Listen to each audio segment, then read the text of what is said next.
Quand on parle des premiers hommes, on entend souvent tout et son contraire. Certains disent qu'ils étaient de grands chasseurs, presque carnivores, d'autres imaginent comme des êtres totalement végétariens, vivant d'amour et d'eau fraîche. Alors la vérité, elle est un petit peu différente, elle est comme souvent beaucoup plus simple, plus intelligente. Si on enlève les livres d'histoire, écrits bien après les faits, si on enlève les idéologies modernes, et si on regarde uniquement les traces matérielles, le corps, les os, les dents, les outils, les sols, alors une chose apparaît très clairement. Le premier humain était avant tout des cueilleurs. Ils vivaient dans la nature, au milieu du vivant. Et leur principale ressource alimentaire, c'était ce qui était disponible, accessible, peu risqué et renouvelable. Des fruits, des baies, des feuilles, des racines, des graines, des tubercules, parfois du miel, parfois des algues ou des végétaux aquatiques. Bref, le végétal sous toutes ses formes. La viande n'est pas absente, bien sûr, mais elle arrive en second plan. Pas comme un pilier quotidien, mais comme une opportunité.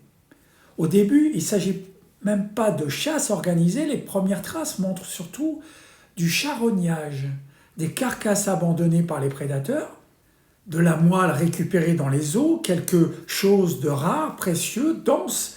La chasse, la vraie, celle qu'on imagine avec des armes, des stratégies, arrive bien plus tard. Et même là, elle reste incertaine, saisonnière, coûteuse en énergie. D'ailleurs, quand on observe les peuples chasseurs, cueilleurs, récents, avant tout, qui ne soient transformés ou détruits, on voit une chose très très claire.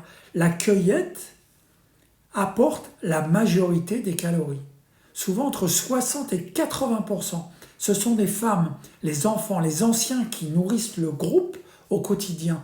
La chasse, elle, apporte du prestige, mais pas toujours le repas.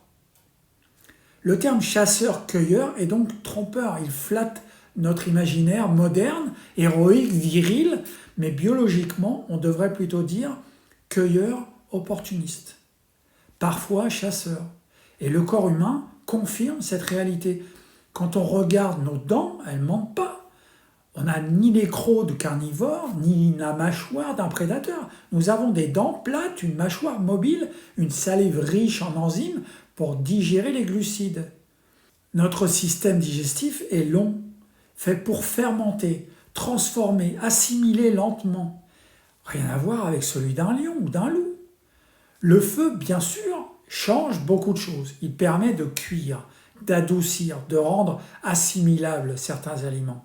Mais là encore, il sert surtout à élargir le végétal, à rendre digeste des racines, des tubercules, des plantes.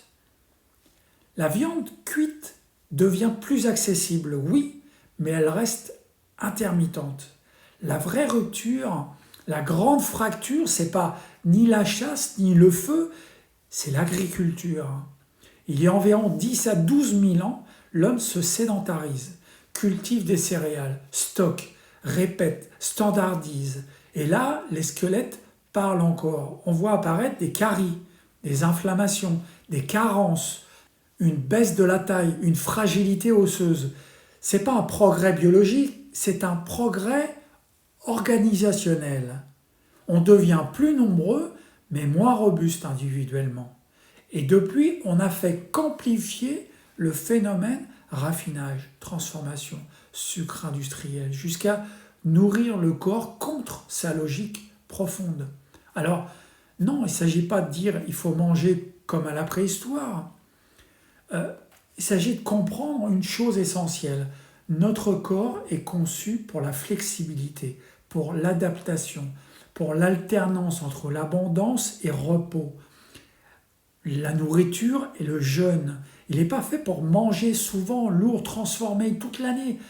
Il est en fait pour s'adapter, éliminer, se nettoyer, se régénérer. C'est pour ça que quand on allège l'alimentation, quand on remet du vivant, quand on espace les repas, le corps ne s'effondre pas, il respire.